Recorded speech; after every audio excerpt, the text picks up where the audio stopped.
모닝 인사이트 시간입니다. 요일별로 전문가들의 시각 들어보고 있는데요. 금요일은 한 주 정리하고 다음 주 전략까지 알아보는 시간이죠. 토마토 투자클럽의 최병우 전문가님 함께합니다. 전문가님 안녕하세요. 네, 안녕하십니까.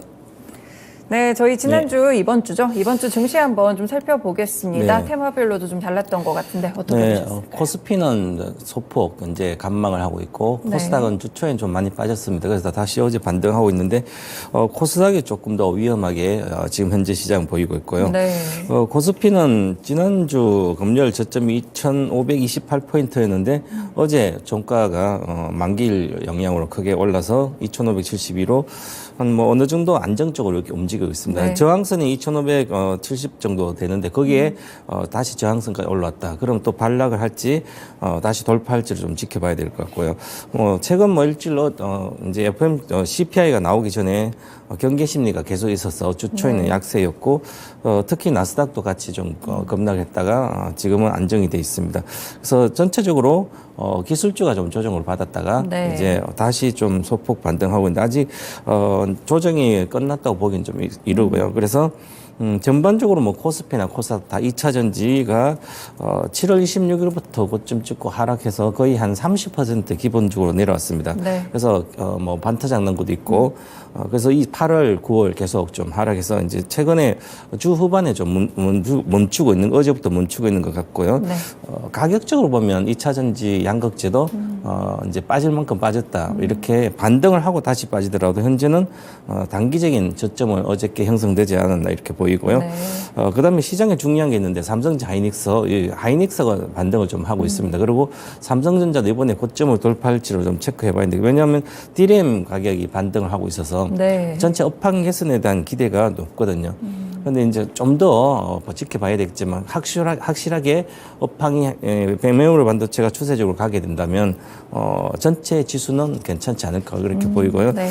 일반적으로 계절성 때문에 지금 이번에 9월 달은 잠깐 반등하다가 10월 달부터 반도체가 다시 가격, 하이닉스라든지 추가 상승을 못하면 네. 일단은 조정을 좀 할 것 같고요. 아니면 11월까지 좋더라도 전체적으로는 지금까지 이렇게 하이닉스나 삼성전자 이제 보면 경기와 연동이 되는데 경기도 좀 빠르죠. 네. 한 여름 정도의 주로 봄철 5월, 6월부터 이제 추세 반등을 하거든요.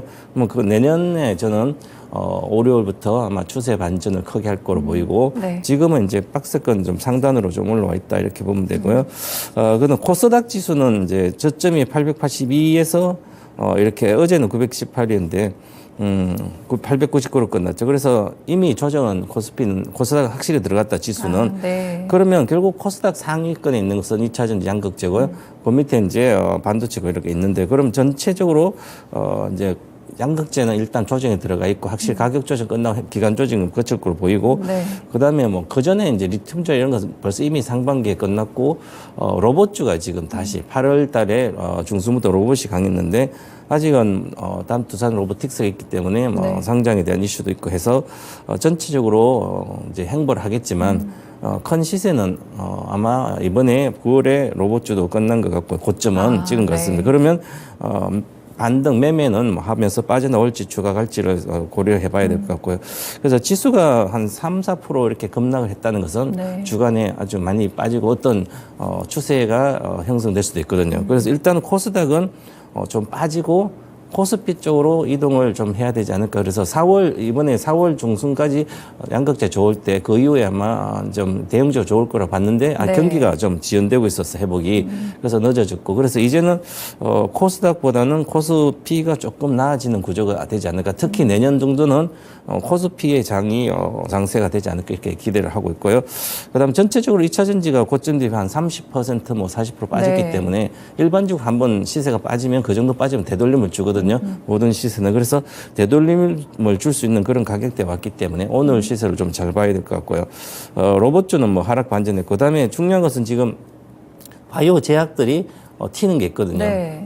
그 중에서 이제 아직은 전체적으로 확산되지 않았는데 그러면 바이오 제약도 어느 정도 튀는 게 좀 늘어나면 쏠림 현상, 상반기는 계속 이제 2차 전지라든지 뭐 유툼이라든지 로봇 이렇게 쏠림 현상이 반도체에 있었는데 이런 게 좀 완화된다면 다른 업종까지 낙폭 가대된 업종까지 좀 더 이제 그다음에 저평가된 기업들 이런 것도 좀 살아나지 않을까 이런 기대가 있습니다. 네. 네, 그렇군요. 코스피와 코스닥 지수 이제 또 변곡점을 맞으면서 이제는 코스피를 더 주목해 보자라는 말씀인데요. 그러면 차트도 같이 볼까요?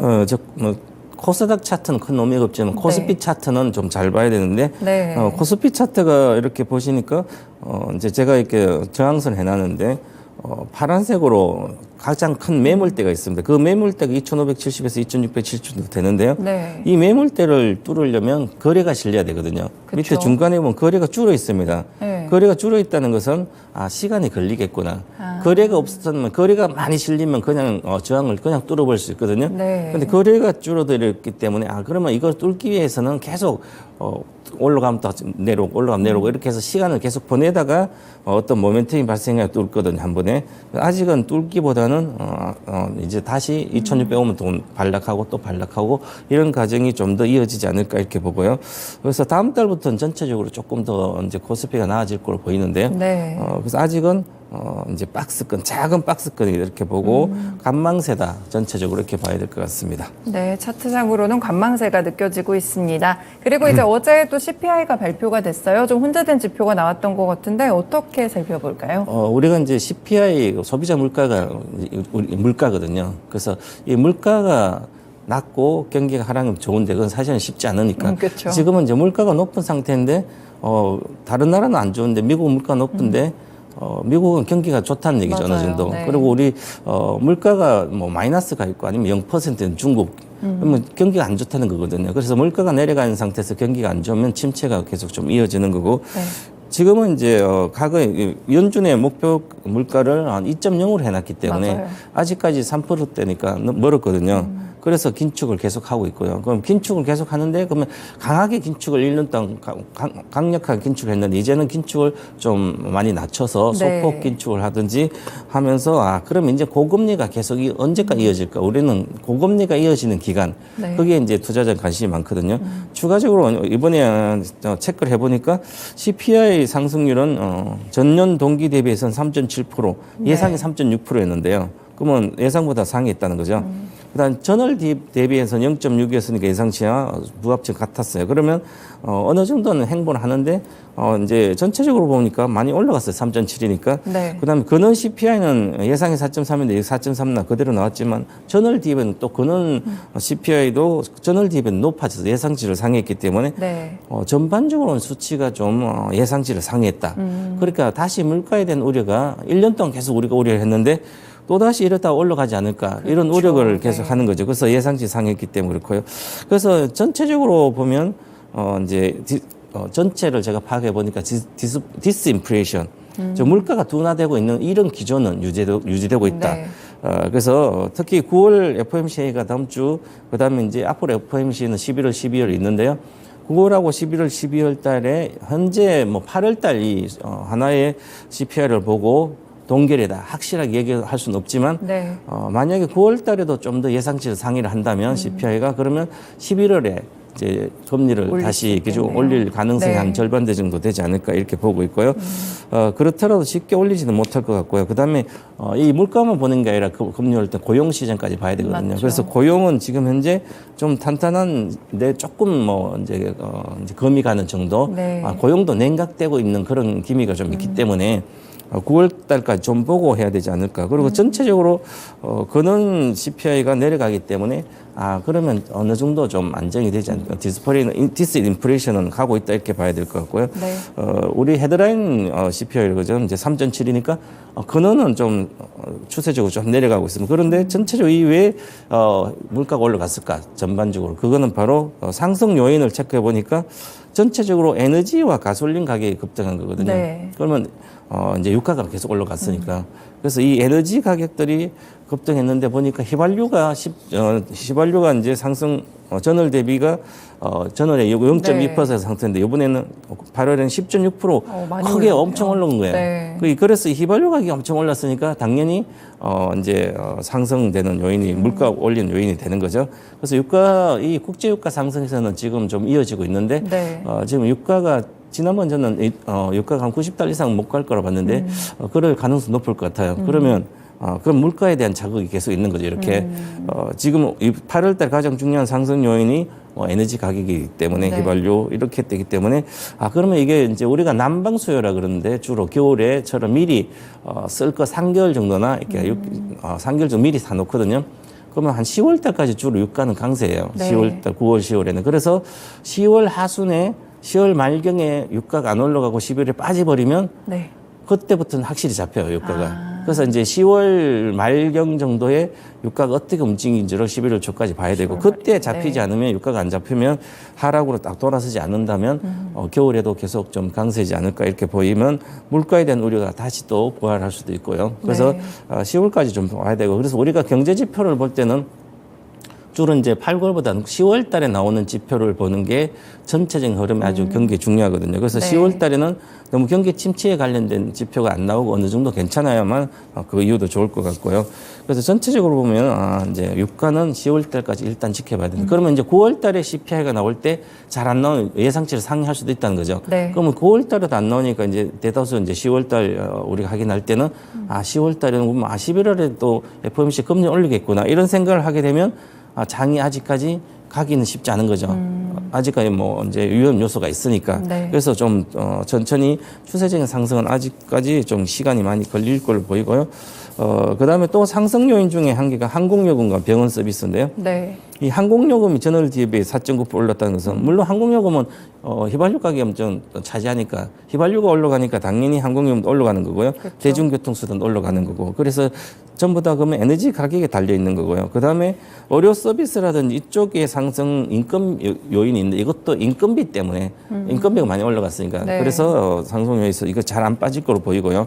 그래서 전체적으로 이제 9월 지나더라도 물가가 둔화되는 것보다는 오히려 박스가 행보하지 않을까 이런 네. 생각을 좀 해야 될 것 같고요. 너무 이제 또 기저효과 이미 올라와 있어서 빠지기가 쉽지 않은 구조다 이렇게 보고요. 그다음에 이제 희망적인 것은 이제 우리가 메나임 지수라 그러죠. 선행지표인데 중고차 지수가 중고차 가격 하락이 요거는 지속돼 있어서 아주 추세적으로 마이너스 가 있기 때문에 그나마 물가는 큰 폭 상승은 기대하기 쉽지 않을 것 같고요. 네. 그다음 주거 관련된 뭐 여러 가지도 좀 둔화되고 있는데 주거 제외한 서비스 물가도 하락세가 지속되고 있기 때문에 이제 서비스 물가가 전체 서비스 관련된 지표들은 둔화가 되고 있고 제하 관련된 건 지금 안 빠지고 이런 그렇죠. 상태거든요. 네. 그래서 조금 더 힘겨루기를 하고 좀 지나봐야 되는데요. 그래도 너무 투자에서는 이미 이제 추세가 나와 있는 상태이기 때문에 디스인플레이션 추세가 나와 있기 때문에 너무 리스크를 감안해서 투자하는 것보다는 지금은 물가보다는 이제 전체적인 내년의 기업의 어떤 실적이라든지 경기에 대한 그런 것을 좀 파악하면서 하는 게 좋지 않을까 이렇게 보여집니다. 네, 이번에 나왔던 CPI에 대해서 함께 분석해 보면서 어떤 의미를 가지는지 함께 의견 들어봤습니다. 네, 그러면 오늘 포함해서 다음 주 투자 전략 어떻게 잡아야 네. 될까요? 다음 주 미국 FMC 결과를 봐야 되면 결과는 그렇죠. 이미 거의 예상하고 있거든요. 기준금리 동결이고 아마 고금리는 상당 기간 또 이어질 거다 이렇게 언급할 것 같아요. 기존 네. 언급도 그리고 고용시장이 조금 이제 냉각을 좀 되고 있으니까 좀 더 보고 고용 시간이 확실히 잡힌다는 생각이 때문에 네. 그때는 이제 뭐 금리 인하를 갈 수도 있겠지만 아직은 그런 기대하지 말아라 이런 쪽으로 나오지 않을까 그렇게 보여집니다. 그러면 시장에서 큰 영향이 없을 걸로 보이고요. 그래서 그래도 뭐 일단은 변곡점이니까 지켜봐야 네. 될 것 같습니다. 그리고 우리 시장에서는 이제 중요한 게는 삼성전자가 이제 최근에 고점이 올해 고점 73,600원인데요. 이 돌파 안착이라는 것은 위에 돌파하고 한 78,000원 내까지 간다면 네. 그 정도 가서 이제 8만 원 돌파 못하라도 올해 끝나고 그래서 지지부진하다가 내년에 이제 8만 원대 이상을 가면서 사상 고점도 내년 하반기에 돌파를 하지 않을까 이렇게 보이고 왜냐하면 25년도에 전반적으로 미국 경기랑 우리도 그 전체 경기는 확실히 좋아질 걸 보이기 때문에 그래서 너무 기대는 크지 않지만 그래도 삼성전자와 하이닉스가 좀 좋고요. 그래서 네. 전반적으로 그러면 이제 반도체 관련된 핵심적인 이제 부품주나 소재들은 반등을 하고 있고요. 물론 상반기부터 크게 올라온 주식들은 리스크 관리 좀 해야 될 것 같고 새로 이제 전공정이나 이런 것도 이제 앞으로 좀 좋아지지 않을까 이렇게 보여져서 관련 뭐 반도체 관련된 핵심적인 것은 관심을 좀 가지고 있어야 될 것 같고요. 네. 그다음에 코스피는 가장 중요한 건 2,574포인트 62동 평균선인데요. 요 안착 여부인데 지금 요걸 안착하려면 외국인이 누군가 사줘야 되거든요. 그쵸. 그래서 외국인이 추세적으로 사지를 보고 안착하면 사는 거, 안착하지 않으면 또 다시 반락을 2,500포인트 내외까지 또 내려왔다가 또 올라가고 이게 반복될 걸로 보이고요.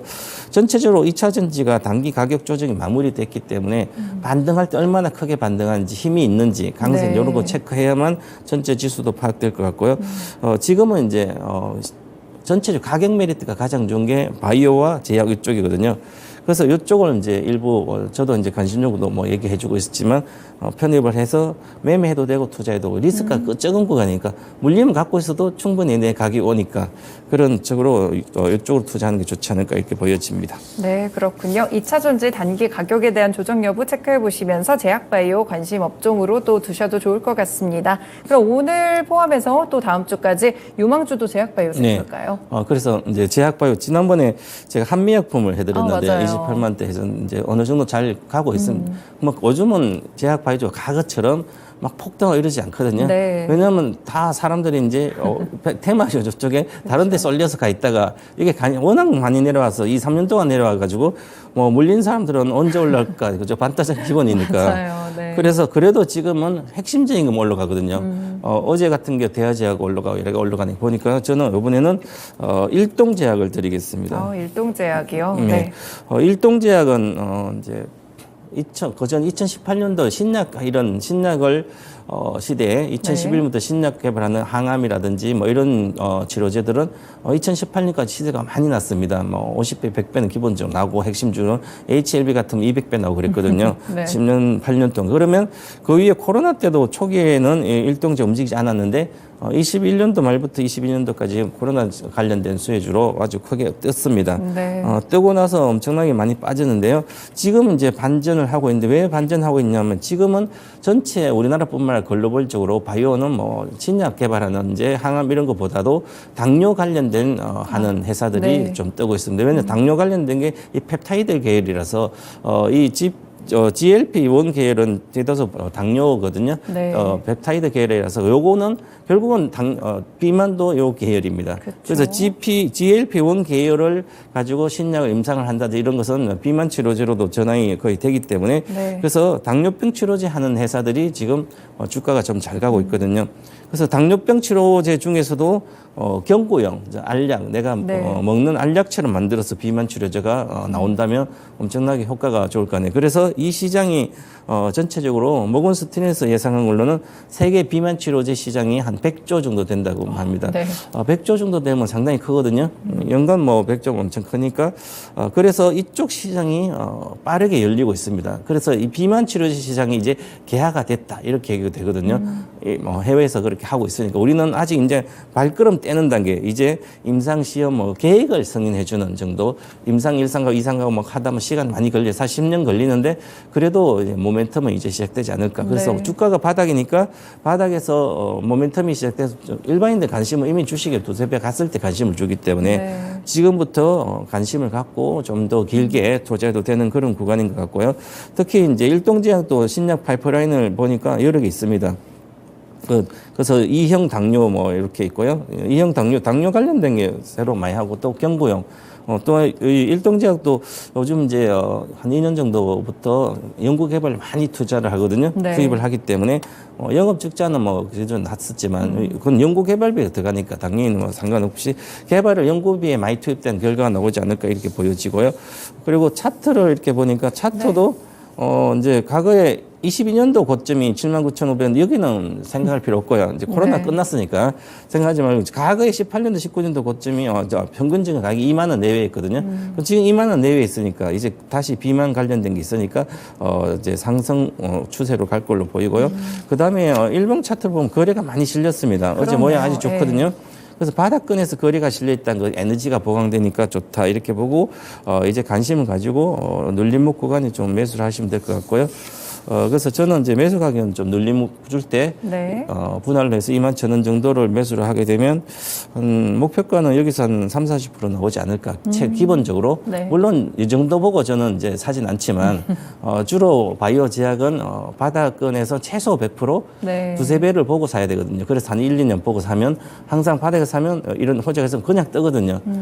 그런 것은 이제 확실하게 좋고 좋은 것 같고 그래서 손절가는 19,000원 이렇게 제시를 해드리도록 하겠습니다. 네, 알겠습니다. 일동제약 비만치료제와 관련돼서 또 트렌드에 묶인 종목이기도 한데요. 제약 바이오 섹터들 올라올 때 관심 가져보시면 좋을 것 같습니다. 어제도 좀 급등을 했었는데요. 약간 눌림목 줄 때 매수가 21,000원 그리고 목표가 28,000원, 손절가 19,000원으로 대응하시면 되겠습니다.